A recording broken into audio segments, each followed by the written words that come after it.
हिंदी उत्कर्ष channel को आप like और सब्सक्राइब करें ताकि आपको नई वीडियो का अपडेट मिलता रहे और आप अपने ज्ञान का अर्जन करते रहें।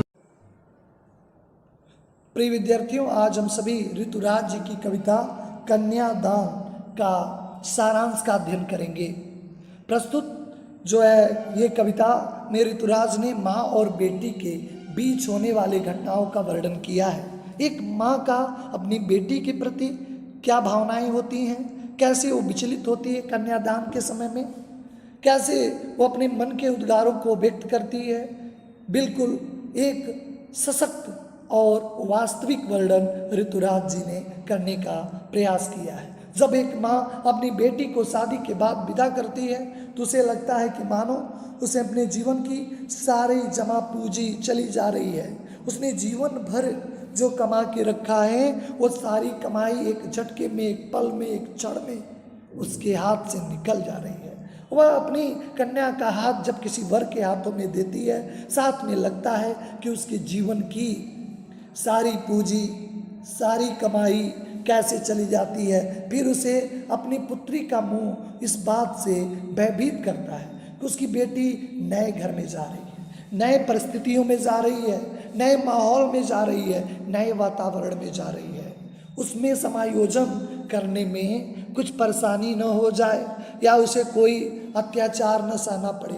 आज गृह युद्ध एक आम कारण हो गया है। दहेज की एक समस्या के कारण बहुत सारी बालिकाओं को यातना झेलना पड़ता है। पर माँ ये हमेशा रहता है कि कहीं इस जो है दुर्भावना का, कहीं इस जो सोशल इविल, सामाजिक बुराई का मेरी बेटी कहीं शिकार न हो जाए। अब माँ का स्वाभाविक कष्ट का होना स्वाभाविक है।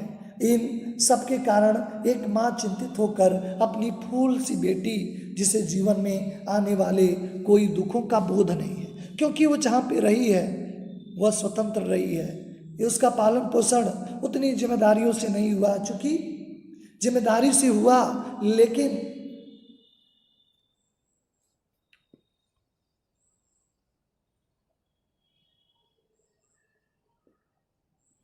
जहाँ पे वो रही है एक अलग परिस्थिति में, वहाँ पे वो उसकी स्वतंत्रता रही है, उसे कोई जिम्मेदारी नहीं है, इसलिए उसे कोई दुख का बोध नहीं है। उसने सिर्फ अभी चंद खुशियाँ ही देखी हैं, क्योंकि उसके यहाँ कोई काम का या कोई बहुत ज़्यादा दबाव नहीं दिया जाता है। लेकिन ससुराल में बड़ी अपेक्षाएं होती हैं, बड़े कार्य करने पड़ते हैं। इसलिए कभी कहता है कि अभी तो उसने खुशियाँ देखी है, लेकिन अभी उसे दुख की परिस्थितियों में नहीं है और उन्हीं सपनों को अभी बिनोए है। उसे भले बुरे का पाठ अभी नहीं याद है, अभी पढ़ना नहीं जानती है।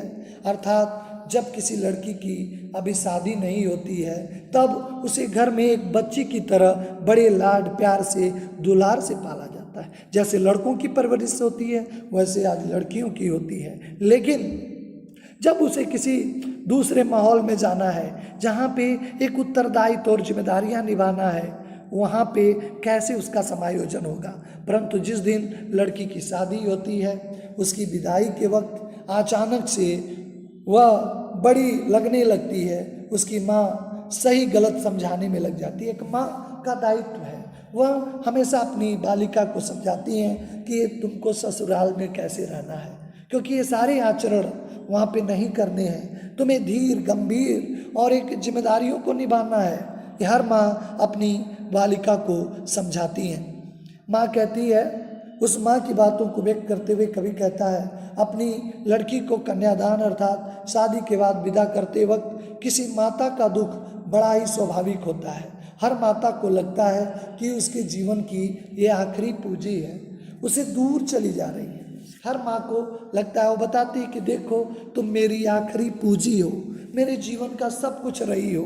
क्योंकि एक माँ अपनी बेटी से, बेटे भी होते हैं लेकिन माँ अपने मन के उद्गारों को अपनी बेटी से ही व्यक्त कर पाती है। बेटे से भी कर सकती है लेकिन वो उस भावना से नहीं कर सकती। बड़े ही लाड प्यार दुलार से अपनी बेटी को पाल पोस कर बड़ा किया था। आखिर अपनी बेटी के साथ ही तो अपने जीवन का सुख दुख बांटती थी, वही तो उसके जीवन की साथी थी। परंतु यह साथी भी उससे दूर चली जा रही है। लड़की तो अब बड़ी हो गई थी, लेकिन पूरी तरह से सयानी नहीं है। कहते हैं वह बड़ी तो हो गई है, लेकिन उसके अंदर सयानी का मतलब परिपक्वता नहीं है, उसके अंदर परिपक्वता नहीं है, अभी उसके अंदर जिम्मेदारियों का एहसास नहीं हुआ है, उसे अभी तक अपने घर के बाहर की दुनिया नहीं देखी है, उसने जीवन की जटिलता, क्योंकि ससुराल में तमाम उत्तरदायित्व होते हैं, सबके लिए कुछ न कुछ आशाएं होती हैं, सबके लिए कुछ न कुछ करना पड़ता है। अब उस तरह स्वतंत्र रहना भी नहीं पड़ता है, उसे तमाम बंदिशों में रहना पड़ता है। अभी तक उसे जीवन बड़ी सरलता से बीता था, यही कारण है कि उसे खुशियाँ मनाने तो आता था, लेकिन परेशानियों का सामना कैसे किया जाए ये उसे नहीं आता है। अभी उसे पता नहीं है कि कैसे कठिनाई को, हम समस्याओं को कैसे दूर करते हैं, कैसे कठिनाइयों से हम रूबरू होते हैं, कैसे कठिनाइयों से डट के मुकाबला करते हैं। जब तक कोई व्यक्ति घर के बाहर कदम न रखे, बाहरी दुनिया में न गुजारे, तब तक उसका संपूर्ण विकास नहीं होता है, क्योंकि कूप मंडूप हो जाता है। जैसे कुएं के मेढक जब वह कुएं में रहता है तो उसे संपूर्ण संसार समझता है, लेकिन बारिश के समय में जैसे कुआं भर जाता है और वो बाहर आता है, तब उसे लगता है कि नहीं, संसार तो बहुत बड़ा है। इसीलिए माँ कहती है अभी तो ये दुनियादारी देखी ही नहीं है, अभी तो समाज में देखी ही नहीं है कि एक लड़की जब दुल्हन बनती है, बहू बनती है, तो उसके साथ ही बहुत सारी जिम्मेदारियां भी आ जाती है। केवल तो वह सुख की कल्पना में जी रही है, केवल उसने सुखों की ही दुनिया में रही है, लेकिन दुख को कैसे झेलते हैं वह उसकी लड़की को आभास नहीं है, एहसास नहीं है कि दुखों का सामना कैसे किया जाता है। कविता की पंक्तियों में उस कवि के माँ का वर्णन किया है जो विदाई के वक्त अपनी बेटी को नसीहत देती है। हर माँ अपनी बेटी को समझाती है कि ये आचरण अब तुमको बिल्कुल ही नहीं करना है, वहाँ पे तुम्हें कैसे धीर गंभीर और सबकी अपेक्षाओं पे खरा उतरना है। बड़ी समझदारी, एक समझदार माँ है तो अपनी पुत्री को जरूर समझाती है, लेकिन समझाना कितना कारगर होता है, गृह युद्ध क्यों न हो ये अलग की बात है। किस तरह तुमको आचरण नहीं करना है, पहले माँ अपनी बेटी से बोलती है, देखो अपनी सुंदरता पे कभी मत इतराना, क्योंकि उससे ज़्यादा हमारे गुण काम आने वाले हैं। केवल तुम अपनी सुंदरता पे ध्यान देती रहोगी तो अपने गुणों का विकास नहीं कर पाओगी, इसलिए अपने गुणों पे तुम विकास पे ध्यान देना, अपनी सौंदर्य प्रसाधन की तरफ मत अपने को मोड़ना, क्योंकि अगर ये काम करोगी तुम अपने गुणों को विकसित नहीं कर पाओगी। सांसारिक जीवन को सही तरह से चलाने के लिए कहती हैं कि देखो आग रोटियां पकाने के लिए होती हैं, न कि जलने के लिए। अर्थात अपनी बेटी को कहना चाह रही हैं अपनी जिम्मेदारियों को अवश्य निभाना, लेकिन दहेज के लोभी जो अत्याचार में आग के हवाले कर देते हैं उस अत्याचार को मत सहना, गलत काम न करना, कोई किसी अपने आचरण से किसी को दुख मत पहुंचाना, लेकिन अत्याचार को मत सहना, क्योंकि बुराई को सहना भी एक प्रकार की बुराई होती है। उसके बाद माँ कहती है वस्त्र आभूषण के चक्कर में मत पड़ना, ये स्त्रियों के लिए बंधन है, इसके लिए बंधन है, कभी भी नहीं बंधना चाहिए। इसके चक्कर में बसा बसाया संसार उजड़ जाता है कि हमारे आभूषण कम हैं, उसके लिए लड़ाई झगड़े होते हैं, हमारे लिए कपड़े नहीं है, वस्त्र नहीं है।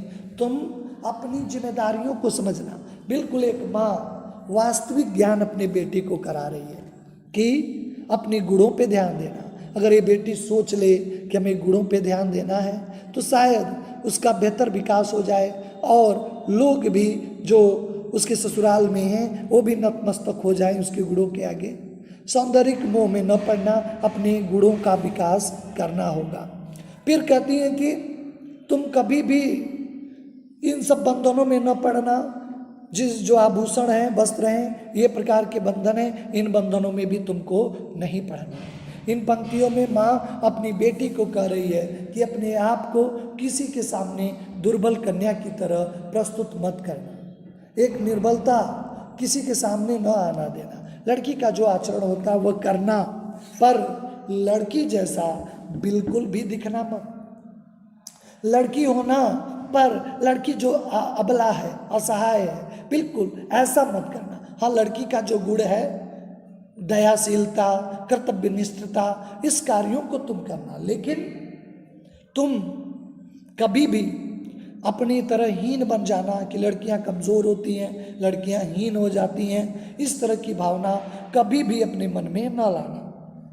क्योंकि संसार में लोग निर्बल के ऊपर ही अत्याचार करते हैं। एक दीपक होता है जिसको हवा बुझा देती है, और वही एक आग की चिंगारी है जो सबल होती है, जिसको और भी बढ़ावा दे देते हैं। तो सभी जब निर्बल के सामने ही अत्याचार करते हैं और कभी भी किसी जो है कमज़ोर को ही सताने का प्रयास करते हैं, किसी मजबूत व्यक्तियों को सताने का प्रयास नहीं करते हैं। इसलिए कहा है लड़की हो ना, पर लड़की की तरह बिल्कुल मत देखना।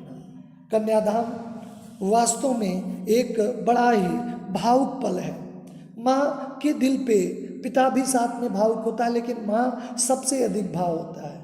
वो लगता है कि उसने अपने जीवन की अंतिम पूंजी ही दे डाली है, उसके जीवन में कुछ शेष ही नहीं बचा है। ऐसी भावना उसके मन में दिखाई देती है। एक माँ का परम कर्तव्य है कि वो सही शिक्षा दे, सांसारिक शिक्षा दे। निश्चित तौर पे माँ अपनी बेटी को एक शिक्षा देती है, कहती है कि अपने गुणों पे ध्यान देना। अगर गुणों का विकास होगा तो तुम पे कोई उंगली नहीं उठा पाएगा। तुम जो है दुखों को सहना जानना, लड़की होना, पर अत्याचार को भी मत सहना। एक सीमा तक अगर तुमसे अधिक हो जाए, आग रोटियां सेकने के लिए है, जलने के लिए नहीं। आग का उपयोग अगर तुम्हें कोई जलाए तो तुम सहना मत, उसका तुम प्रतिकार करना। क्योंकि ये समाज है, ये कमज़ोर को ही दबाने की कोशिश करता है। इसलिए तुम कभी भी भावुकता में मत बहना और हमेशा सावधान रहना, हमेशा अपनी जिम्मेदारियों को निभाना और साथ साथ में अपने अंदर एक सावधान की भावना का भी विकास करना। किस तरह अपने आप को मजबूत बनाए रखना। एक लड़की होने की भावना से तुम ग्रसित मत होना। इस तरह ऋतुराज जी एक माँ और बेटी के बीच में होने वाले जो मन के उद्गारों को व्यक्त करने का एक सफल प्रयास किया। हमारे भारतीय संस्कार में विवाह एक अच्छा संस्कार माना गया है, क्योंकि ये संस्कार है, 7 जन्मों का बंधन होता है। एक स्त्री दो रूपों में जीती है, क्योंकि अपने मायके के जो है वातावरण से आती है, एक नए परिवेश में उसका समायोजन होना होता है। उसके लिए कितना कठिन स्थिति होती है, कितनी जो है उसके लिए सरल काम नहीं होता है, लेकिन फिर भी वो अपने को उसमें समायोजित करने का प्रयास करती है। और कभी कभी ये प्रयास अगर सफल नहीं होता है तो एक सामाजिक बुराई बन जाती है। घर पे कलह, अंतर कलह, यहाँ तक कि कभी कभी लड़कियों को जलना भी, जहर खा के मरना भी पड़ता है, कूद के फांसी देकर मरना पड़ता है। लेकिन इस एक लड़की अगर कहीं मरती है तो समझिए कि 2 पीढ़ियों, 2 परिवारों का अंत होता है। लेकिन इसलिए माँ एक स्वाभाविक सा डरना है। हर माँ का एक नैतिक दायित्व होता है कि अपनी बेटी को सही सांसारिक शिक्षा दें, उसे कमज़ोर न बनाएं, उसे गुणों के साथ उसे मजबूत बनाएं। इसी उद्गारों को लेकर ऋतुराज जी अपनी इस कविता कन्यादान के माध्यम से एक माँ और बेटी की भावनाओं को व्यक्त करते हैं, साथ साथ लड़की को भी मजबूत बनाने का प्रयास करते हैं। आशा है कि आप सभी को यह सारांश समझ में आया होगा। इसके प्रश्नोत्तर के साथ नेक्स्ट वीडियो में आपसे मुलाकात होती है। आप सभी का धन्यवाद।